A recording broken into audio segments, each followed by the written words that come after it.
I am a colon cancer survivor. I was diagnosed with colon cancer. I automatically thought it was a death sentence. I woke up at 3 o'clock in the morning, doubled over in pain. The doctor suggested that I do a colonoscopy, and it was the greatest lesson to have followed his lead. When I hit 45, I was diagnosed with third-stage colorectal cancer. I was one of the lucky ones.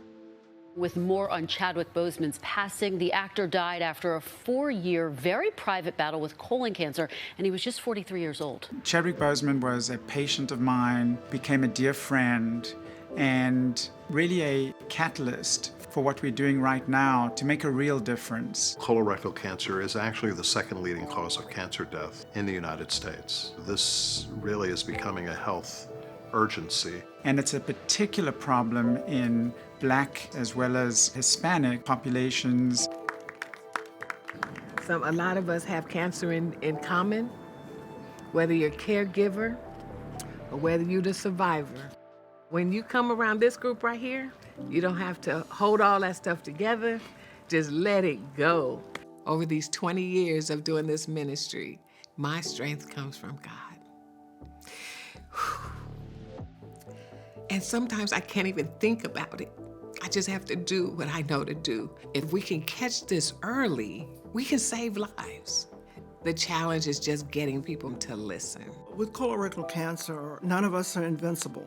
We think this can't possibly happen to me. You know, I'm Superwoman or I'm Superman and nothing is gonna affect me. When we lost Chadwick Boseman to this disease, it was a wake-up call, especially in the Black community, that this disease is disproportionately affecting us.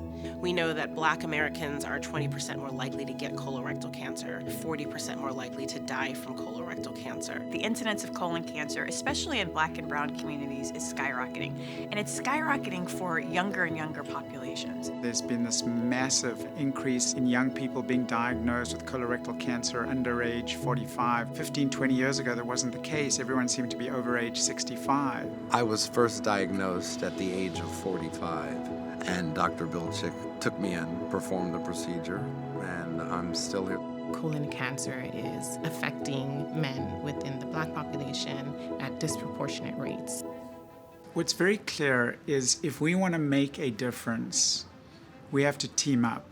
We can't do this alone. The Dream Team model is pretty remarkable, really. So you see the strength of Stand Up to Cancer, the local proven success of St. John's, and the scale of Providence, along with our partners in the communities. Imagine Harvard, UCLA, Providence, St. John's, and Stand Up to Cancer. I'm not sure you could ever assemble a dream team that's more dreamy than that.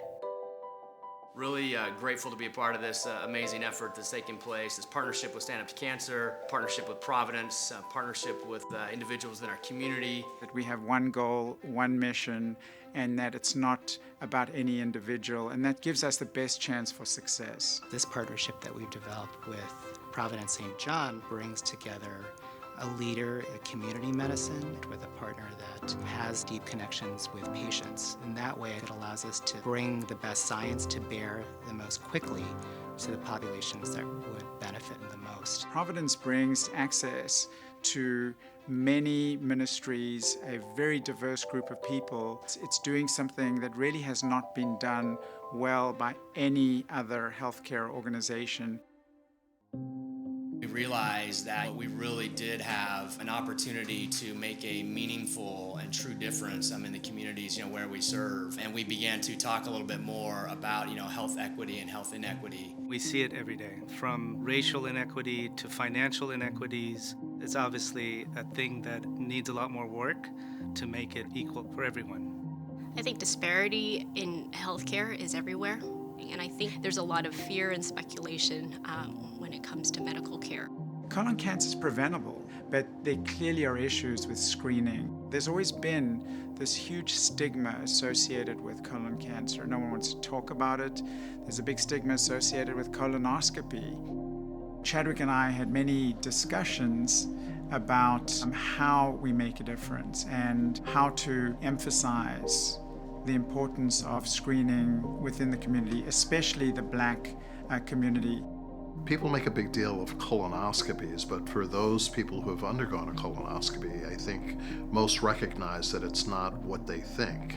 The worst part is the preparation a day before, but aside from that, the procedure is painless. It takes anywhere from 15 to 20 minutes to perform, and it's something that if it's negative, you don't have to have another one for anywhere between 5 to 10 years. Getting screened has become easier and easier as the years have gone by. Everybody has expertise that they're bringing to the table. And so with all those folks working together, that's how we achieve pure excellence. It's time to start something new. Good morning. How are you today? Good. It's a beautiful day. At our church, we do monthly health equity workshops. Dr. Belchick and Dr. Bedford spoke about colorectal cancer and specifically about this project and how we hoped to increase screening rates for colorectal cancer. These are the kind of people I've been looking for. And to be able to have a connection to doctors and community people who care. This initiative is engaging the community leadership as being partners. That these leaders truly understand their communities and help us figure out what the needs are. Credibility is everything, and they have credibility. We're talking about people who have 40 plus years of experience under their belt as registered nurses, postmasters, support group leaders, and we can learn from them. You know, there's an old saying, you put your money where your mouth is. That's what I've seen with Providence. Not only are they willing to talk about it, but they are willing to do something about it. I always pride myself on being able to identify serious players, people that are doing things for the right reason. It's one issue that we have dealt with in our community is trust in the medical system. It's been here for a long time. It's been here since the Tuskegee experiment. That's just an issue for us. Many times people do things for the community for profits and this, that, and the other. Providence has proven to me, convinced me that they're doing it for the right reason. They weren't doing it just for the publicity. They really want to help our community. And that's rare, and so I'm all in with that. The trust issue, I think, will be taken care of as soon as people see the genuine concern that people like Providence Health have for the community. I've had a number of people come back and say, you know, you spoke at our church a long time ago, and I need you now. The future really would be much brighter. We'd have much less illness, morbidity, mortality if people did come in and just got a simple test and to screen for colorectal cancer. Success to me is 70 to 80% of African Americans between the ages of 40 and 50 being screened. That's what success would look like to me. So I will work very hard, and my organization will work very hard. My church will work very hard to make that happen. It's a no-brainer. It has to be done. Colon cancer is not always a death sentence. The simple process of having a colonoscopy, worth it. If you don't get screened, you could end up having to go through what I've had to go through. But if you were just to get screened, it could be stopped just like that. Not only can we save people's lives by informing them about screening for colorectal cancer and other cancers, but they can take that information, they can share it with their family members and friends. That will encourage other people to take command of their health. I think we all recognize that we have one goal, one mission. Education is critical, that when people know better, they do better.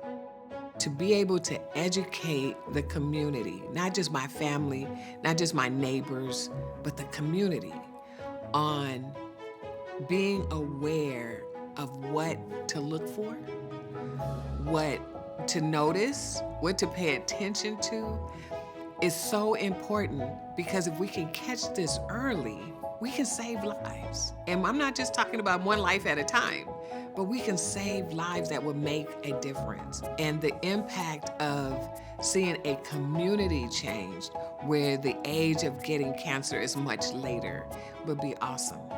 I would love to have that happen in my own lifetime.